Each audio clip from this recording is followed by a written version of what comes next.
I'm sure this won't cause any controversy in the comments. I'm sure everyone is gonna 100% agree with me about everything I say here, because I'm talking about Spider-Man on the internet.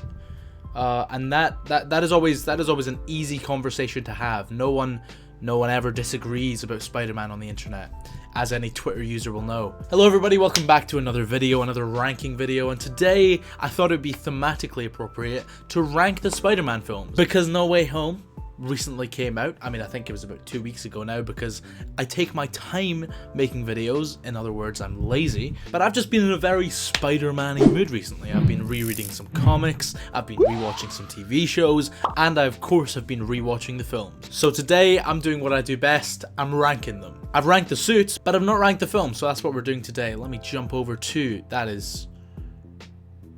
what the fuck is happening? Alrighty, I'm not gonna beat around the bush. Spider-Man 1, Spider-Man 2, both going S tier. Now, let me explain. Spider-Man 1 is a very personal film to me. I think it was the first film I ever saw, like just full stop. It came out around the day I was born, and since that day, I've watched it maybe 400 times. Yeah, that's not a joke. There was one year where I pretty much just watched it every single day. I absolutely adore Spider-Man 1, and although I have that nostalgic connection to it, I also think it's just a very solid opening film. The fact that this was the first attempt to ever make a Spider-Man film, and they did an origin story this solid, with a cast of characters that are performed that well, Sam Raimi perfectly recaptured the feeling of the original Stan Lee Steve Ditko comics, and although I don't think the film is perfect, I do think it is just simply a fantastically solid origin story. Oh, and it has arguably the best villain that we've ever seen in a Spider-Man movie, Willem Dafoe's Green Goblin. Spider-Man 2, on the other hand, is just a straight up masterpiece, and there's probably 1,000 videos on YouTube explaining why. Everything Spider-Man 1 did well, it brought in droves, and everything Spider-Man 1 did badly, it improved upon. It's the perfect continuation of Peter's hero's journey, and it has the best action scene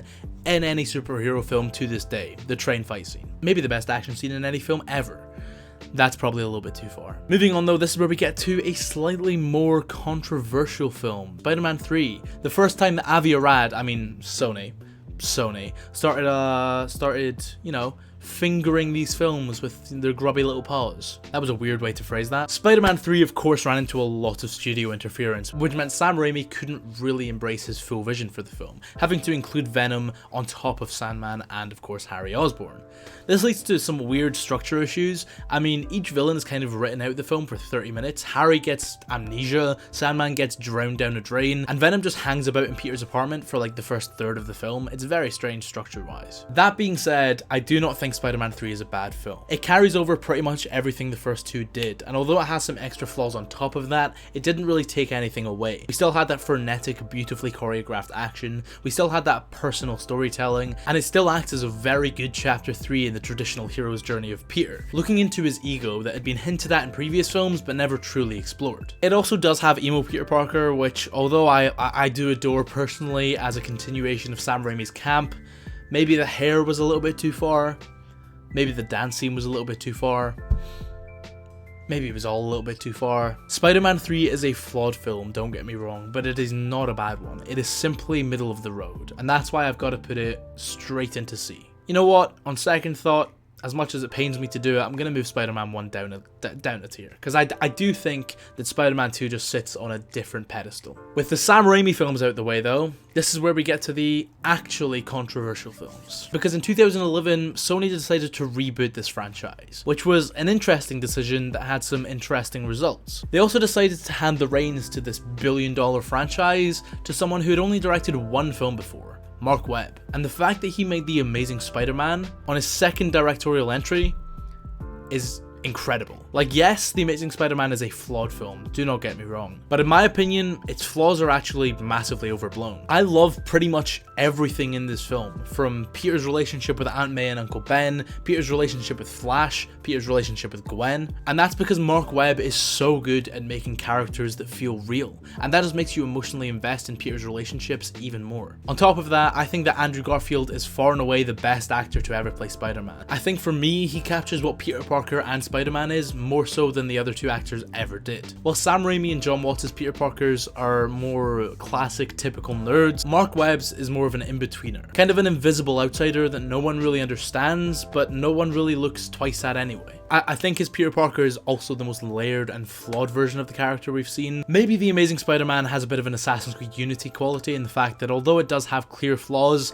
it just caters to everything I love about Spider-Man. That being said, those personal relationships and stories only make up half the film. The other half is made up of a giant lizard trying to turn the rest of the city into giant lizards. And that plotline is so abysmally boring that it takes this film down from what could have been easily an A to a C. It is a middle of the road film purely because of that plotline. And that plotline, if you watch the deleted scenes, is surprisingly okay. But of course, Sony loves to keep their films as short and action-packed as possible, so any scenes building Kirk Connors as an interesting dynamic character are thrown out the window. I do prefer The Amazing Spider-Man to Spider-Man 3. Like, quite significantly. Not enough to put him in a higher tier, but enough to put him slightly above him on the C tier. Oh no, this is gonna get me killed. The Amazing Spider-Man 2 is the best Spider-Man movie.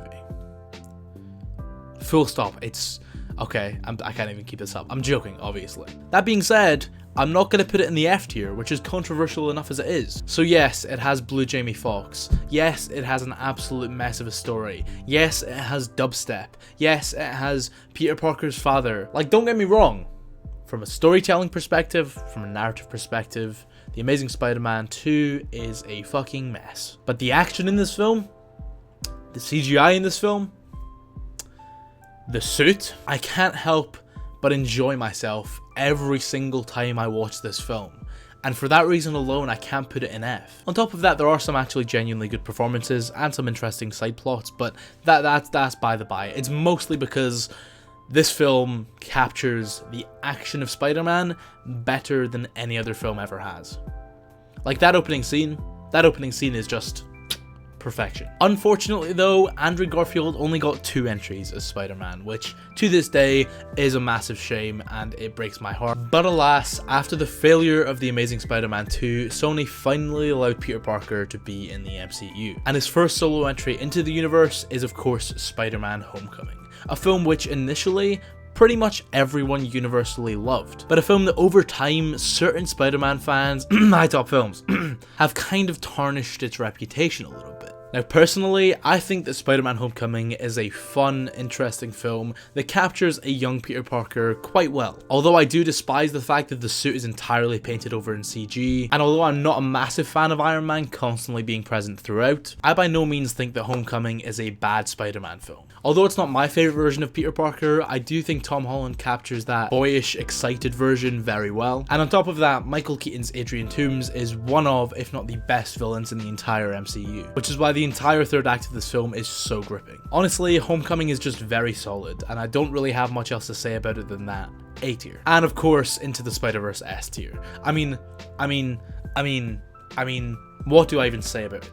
What do I even say? What do I even say about Into the Spider-Verse? Like, it's so good. Like, it's so flawlessly good. I am an absolute sucker for animation. I mean, I made a video like 3 years ago talking about how important animation is.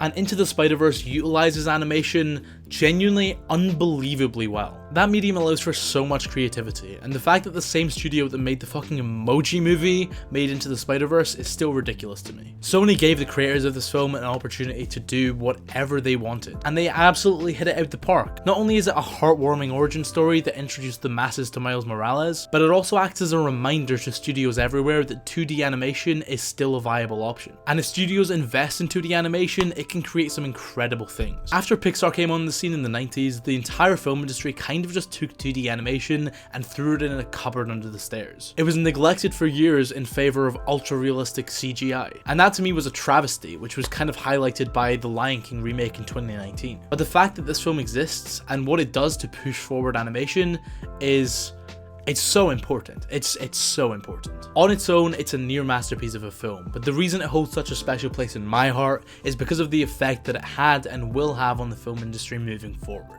Whew!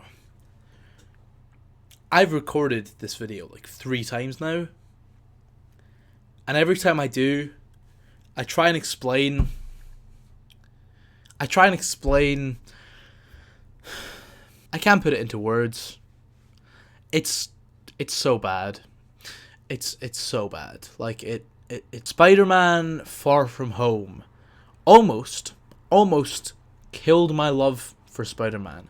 It almost killed my love for the MCU. Hell, it almost killed my love for films. This mediocre Nickelodeon straight-to-TV high school comedy is, without a doubt, the worst Spider-Man film ever made. I don't care what anyone says, you can disagree with me, you can scream at me, you can shout at me, you can dislike, you can tweet me. It's terrible. It's like really, really bad. So finally, we reach the all-important Spider-Man No Way Home, the newest entry into the Spider-Man franchise, the finale of John Watts' trilogy, and the attempt to redeem Sony and Marvel for the absolute travesty of Far From Home. Well, if you've seen my review of this film that I just uploaded, you know that I absolutely adore Spider-Man No Way Home. It fixes nearly every single problem I had with MCU Spider-Man, and fixes every single problem I had from Far From Home. Not only is it a fantastic film in its own right, but it also stands as a definitive reset point for every single film that came before it, which is just beautiful, and is exactly what the Spider-Man franchise needed. The question is, where would I rank it? The answer is in A tier. That's right, Spider-Man No Way Home, in my personal opinion, is the 4th best Spider-Man film we've ever seen. You know what? I'm actually going to move Homecoming down 1. No live-action Spider-Man film since Spider-Man 2 have I genuinely loved, but Spider-Man No Way Home, I can say I truly adore. So that is it. That is the definitive, objectively correct Spider-Man ranking. And if any of you disagree with me, you're just wrong. You're just wrong. And that's fine, you can be wrong. That's okay. Like, it's okay to be wrong. Sometimes you just need to accept it. And I hope you all do in the comments below. But for real though, that is just my opinion as always. If you agree or disagree, let me know down below. And if you enjoyed the video, it would really help me out if you could hit like. Also, if you want to see more videos like this, make sure to subscribe with post notifications turned on so you don't miss another one like it. If you want to support the channel, my Patreon link's down below. If you want to watch me stream, my Twitch link's down below. And with all that being said, thank you so much for watching. I've been Joe, aka Scarab, and I will see you in the next one.